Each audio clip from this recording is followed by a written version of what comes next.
Hey everyone, I'm Joshua Orro, the Mustang Prince, and welcome to Mustang Prince Orro Reports. Well everybody, as most of you know, today is pretty much my last day in California before I board my plane to Europe for the first time since 2019. However, unlike last time and in 2010, where I visited 2 countries, this time I'll be visiting 3. Paris, France, Sardinia, Italy, and London, UK. And while I do hope to blog the 2004 Around the World in 80 Days movie someday, for this episode, I'm going to be looking at a Pixar film that features all the countries that I'll be visiting. But first, how about a little backstory? If you may recall, back during summer 2017, I looked at Pixar's Cars 3, which was where Lightning McQueen faced the possibility of retirement after an intense accident while racing against Jackson Storm. And while on the way to a race in Florida, McQueen learned a new approach to racing that goes beyond pure speed. Now, to this day, I consider Cars 3 as one of Pixar's best sequels, next to Incredibles 2, the Toy Story sequels, Finding Dory, and Inside Out 2. And I like to think of this movie as a tribute to both Paul Newman and Doc Hudson. May they rest in peace. Anyway, the film I'll be looking at today is the second entry in the Pixar Cars trilogy. But is it better than most folks think? Well, let's see. Released on June 24th, 2011, the movie is Cars 2. So, on for the plot of the movie. Star race car Lightning McQueen and his tow truck buddy Mater have had their share of adventures together, but nothing like what they experience when they head overseas for the first ever World Grand Prix race. While Lightning has his eye on the road to the championship, Mater takes a detour to international espionage where he meets British master spy Finn McMissile and the stunning spy in training Holly Shiftwell. So, my thoughts? Well, I understand that not a lot of people out there like this sequel, but personally, this is a guilty pleasure for me. But in order to explain why, let's move over to Mustang notes. Now, according to director John Lasseter, the origins of Cars 2 came from 3 places. The idea of having a spy movie with cars as characters, inspired by an abandoned sequence from the first film, the desire to take the original film's characters around the world in an international World Grand Prix, and the heart of the film, which would address McQueen and Mater's friendship and how taking Mater out of Radiator Springs fractures their friendship. While traveling around the world promoting the first film, Lasseter imagined the characters in different countries. He said, "I kept looking out thinking, what would Mater do in this situation, you know? I could imagine him driving around on the wrong side of the road in the UK, going around in big giant traveling circles in Paris, on the Autobahn in Germany, dealing with motor scooters in Italy, and trying to figure out road signs in Japan." Pre-production began as early as 2006, the same year the first film was released, with production designer Harley Jessup tasked with designing the film's many planned sets. Brad Lewis, the producer of Ratatouille, was chosen to be the director. Lewis was delegated with conducting the early research of the international countries and Formula One racing, while John Lasseter would become more involved as the film entered production. Producer Denise Rem revealed that the first storyboard for the film, which was that of the film's opening sequence, originated from a deleted scene from the first film, storyboarded by the late Joe Ranft in 2001. Rem added that the film's official production length was 3.5 years, quicker than standard 5 years that most Pixar films take. Pixar selected Ben Queen, the co-creator and executive producer of the Fox TV series Drive, to write the film after discovering an original screenplay of his. Queen described the screenwriting process at Pixar as very collaborative and very fun, and found Pixar's strategy of shifting genres on sequels to be gutsy, and showed a real confidence in vision. In April 2008, Pixar unveiled its latest animation slate, with Cars 2 being scheduled for a summer 2012 release. In September 2008, the film's release date was moved up to the summer of 2011. In 2009, Disney registered several domain names hinting to audience that the title and the theme of the film would be in relation to the World Grand Prix. In February 2010, Blue Sky Disney reported that John Lasseter had been spending less time at Disney and more time at Pixar to help solve story problems on Cars 2. In an interview the following month, Lasseter revealed that he was not directing any films at that time. However, by June 2010, it was announced that Lasseter had been designated as co-director and was ultimately revealed to have replaced Lewis as the film's official main director during that time, while Lewis became the co-director. For the film's story, Lasseter took inspiration from the TV series The Man from U.N.C.L.E. from 1964 to 1968, as well as the Bourne Identity, the Bourne Supremacy, and the Bourne Ultimatum for incorporating the spy genre into the world of Cars. He also cited Alfred Hitchcock films like The Man Who Knew Too Much and North by Northwest as inspiration for the main storyline, as they both feature an innocent character who gets caught up in a conspiracy. Originally, the World Grand Prix was going to feature 5 races, including a 24-hour Le Mans-style endurance race in Paris, France, and a rally race in Black Forest, Germany, in addition to the races in Tokyo, Japan, the fictional city of Porto Corsa, Italy, and London, England, that ended up in the final film. Lasseter said that the race had gotten too big and the film too long, so they trimmed the event down to 3 races. The races in Black Forest and Paris were dropped completely, and the scene in Paris was reconstructed to instead have Nader, Finn, and Holly stop by to consult with an informant.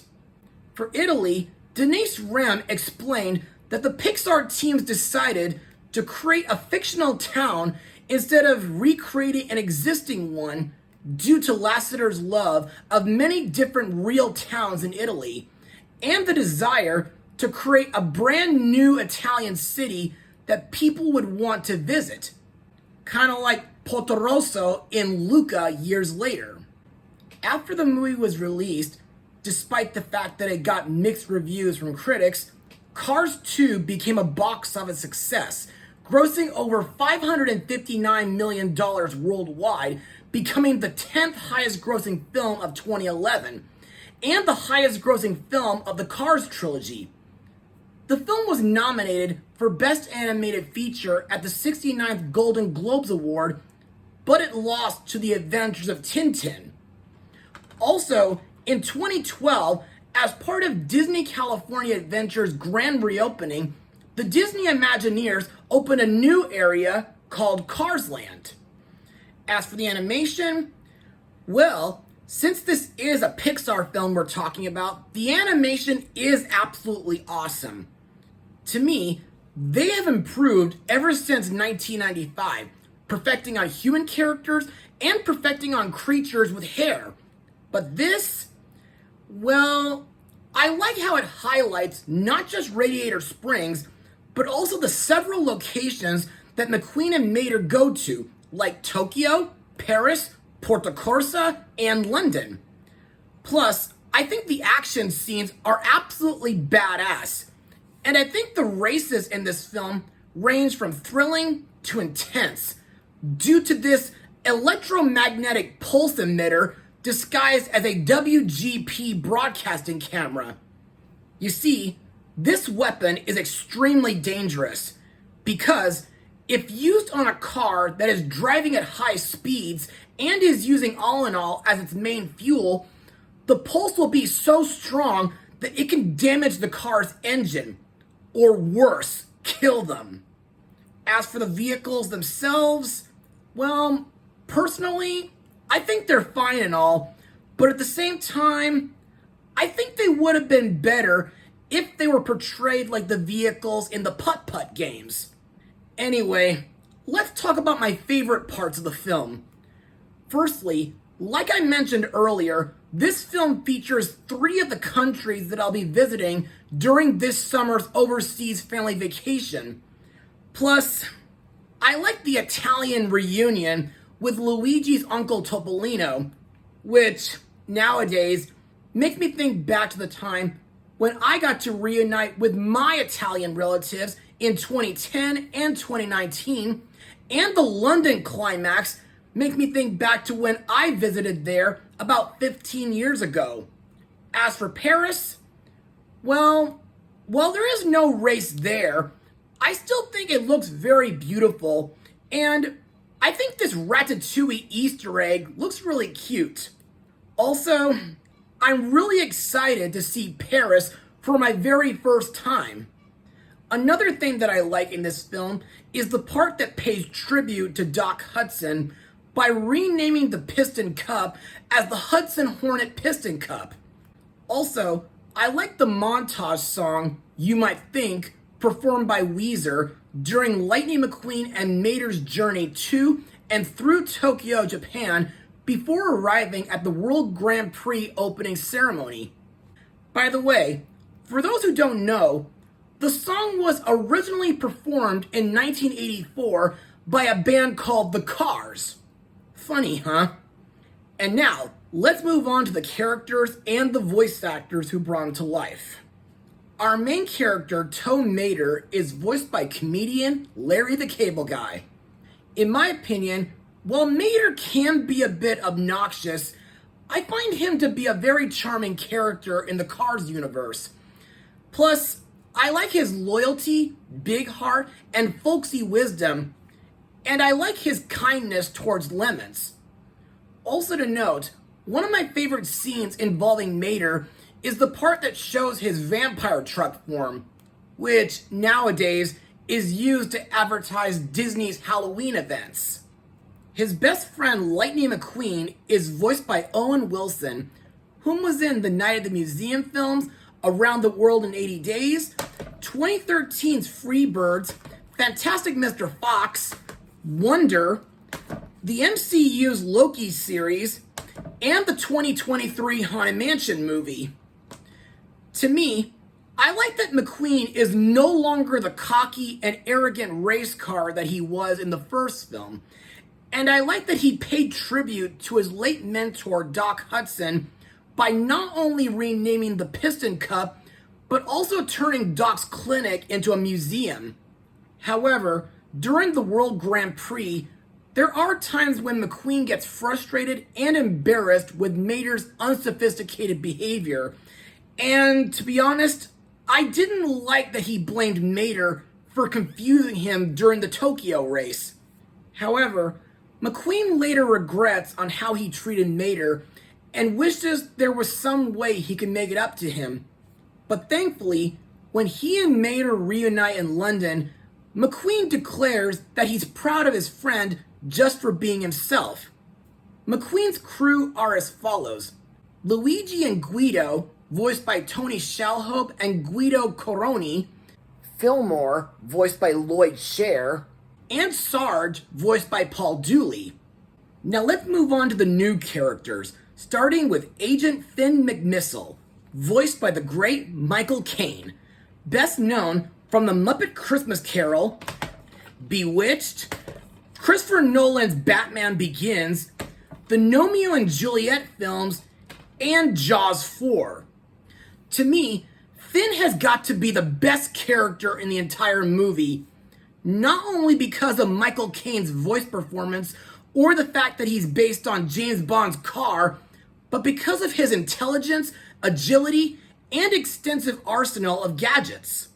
Next is Holly Shiftwell, voiced by Emily Mortimer, whom I remember from the 2000s Pink Panther films, Hayao Miyazaki's Howl's Moving Castle, and Mary Poppins Returns. What I like about Holly is that she's intelligent, well-educated, and skilled with technology. Also, she's equipped with various gadgets and weapons, and she can fly using retractable wings. Also to note, I think she and Mater make a very cute romantic couple. Our next character is Francesco Bernoulli, voiced by John Turturro, whom was in a few of the Bayformers films, the 2022 Batman movie, and Guillermo del Toro's Pinocchio. This guy is the arrogant Italian Formula One racing champion who serves as Lightning McQueen's primary rival in this movie. In my opinion, while Bernoulli is flamboyant and a self-centered bragger, I like that he becomes more friendly and humble by the end of the movie. Next we come to Professor Otto Wolfgang Zundap, voiced by Thomas Kretschmann, whom I remember as Baron Wolfgang von Strucker from the Marvel Cinematic Universe, and he was in the 5th Indiana Jones movie. This guy is a brilliant but mad scientist who is evil, greedy, and ruthless. He's known for his cold and manipulative nature and is quick to eliminate anyone who threatens his plans. His goal is to help his mysterious boss turn the world against alternative fuels like ethanol, forcing cars to rely on regular gasoline and making the lemon car families immensely rich. Finally, we come to Sir Miles Axelrod, voiced by Eddie Izzard, whom was in My Super Ex-Girlfriend, the second Narnia movie, 2 of the Rock Dog films, and DreamWorks' Abominable. Axelrod publicly presents himself as a friendly, environmental conscious former oil tycoon who converted into an electric car. He organizes the World Grand Prix to promote his new renewable wonder fuel, ethanol. But, in reality, Axelrod's electric car conversion was a fake, and he's revealed to be the real leader of the Lemons. To me, Axelrod's most despicable acts that he does in this movie is leak oil and blame it on Mater while in Japan, and install a bomb on Mater's air filter during the London climax. Other voices include Bonnie Hunt, Cheech Marin, Jennifer Lewis, Michael Wallace, Katherine Hellman, Jason Isaacs, Michael McKillis, Franco Nero, Vanessa Redgrave, Joe Mantegna and Peter Jacobson, John Ratzenberger, and Ash Williams himself, Bruce Campbell. Groovy. And now for my final words. Overall, Cars 2 is not one of Pixar's best films, but at the same time, it's not terrible either. Yes, I understand where lots of people are coming from, but I still consider it a guilty pleasure. The animation is awesome. It's packed with decent humor and thrilling action scenes. Mater as the main character is okay, but the new characters like Finn McNissel and Holly Shiftwell are awesome. Plus, the antagonistic Lemons are very devious, twisted, despicable, but sympathetic at the same time. Also, after watching this movie again, it's getting me more excited for my upcoming European vacation starting tomorrow. Anyway, this movie may not be for everybody, but if you're a fan of this Pixar trilogy or spy films in general, then be sure to give this movie a watch. As for my rating, I'll give it a 71% out of 100. Well, that's all for now. Be sure to join me for my next episode, as soon as I get home on September 30th. Computer, will you take care of my place while I'm away? Of course, sir. I'll also be monitoring Soctaja, 307, and the Robo-Doctor while they continue to find your cure. Have a safe trip now. Thanks. Well, I gotta go now. Mustang power. See ya!